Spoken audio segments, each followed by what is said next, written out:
BA part प्रथम के इतिहास विषय के सभी विद्यार्थियों का स्वागत। आज मैं डॉक्टर अनुराग शर्मा, सह आचार्य इतिहास, आपके साथ इतिहास के प्रथम प्रश्न पत्र में महाकाव्य काल के ऊपर चर्चा करूंगा।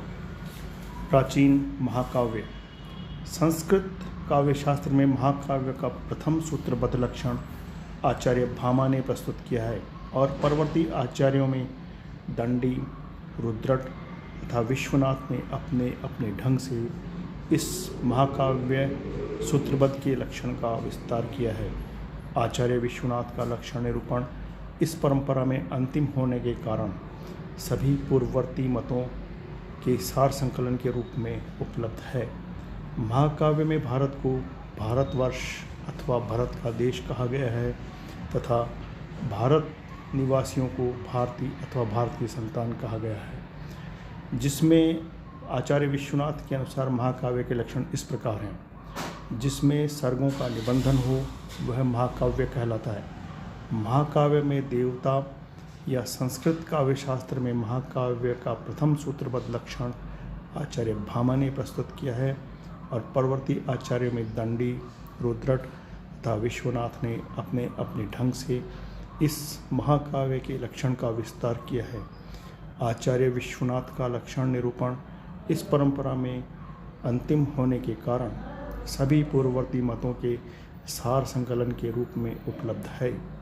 महाकाव्य में भारत को भारतवर्ष अथवा भारत का देश कहा गया है तथा भारत निवासियों को सदृश क्षत्रिय, जिनमें धीरोदात्तवादी गुण हो, नायक होता है। कहीं एक वंश के अनेक सत्कुलीन भूप भी नायक होते हैं। श्रृंगार, वीर और शांत में से कोई एक रस अंगी होता है तथा अन्य सभी रस अंग रूप में होते हैं। उसमें सब नाटक संधियाँ रहती है। कथा ऐतिहासिक अथवा सज्जनाश्रित होती है।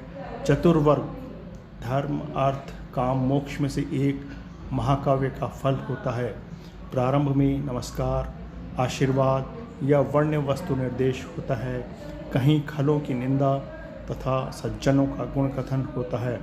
न अत्यल्प न अति दीर्घ अष्टाधिक सर्ग होते हैं, जिनमें से प्रत्येक की रचना एक ही छंद में की जाती है और सर्ग के अंत में छंद परिवर्तन होता है। कहीं कहीं एक ही सर्ग में अनेक छंद भी होते हैं।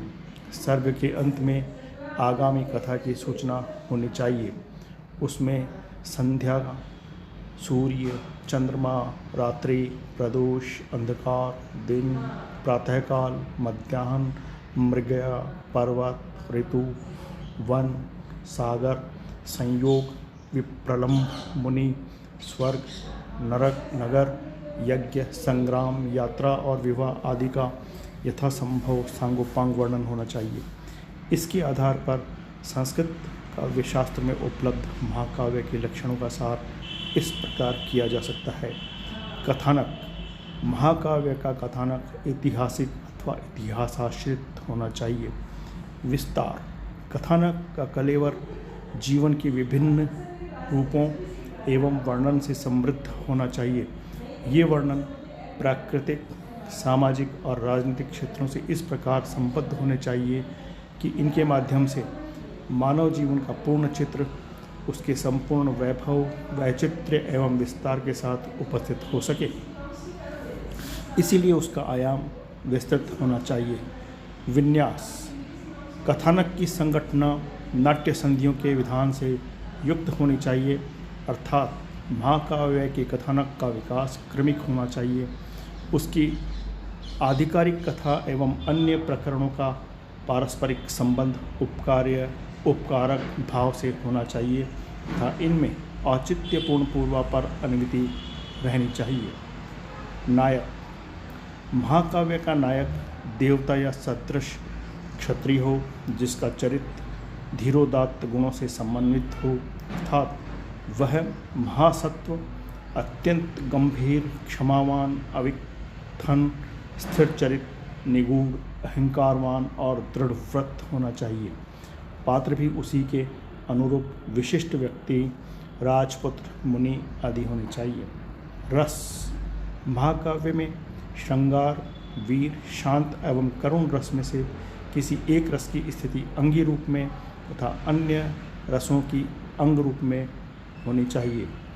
फल, महाकाव्य सद्वृत्त होता है, अर्थात उसकी प्रवृत्ति शिव एवं सत्य की ओर होती है और उसका उद्देश्य होता है चतुर्वर्ग की प्राप्ति।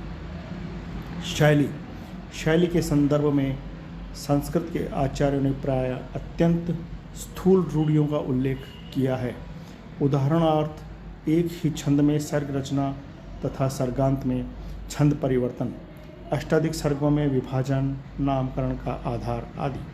परंतु महाकाव्य के अन्य लक्षणों के आलोक में यह स्पष्ट ही है कि महाकाव्य की शैली नाना वर्णन, क्षमा, विस्तार, गर्भा, श्रव्य व्रतों से अलंकृत महाप्राण होनी चाहिए।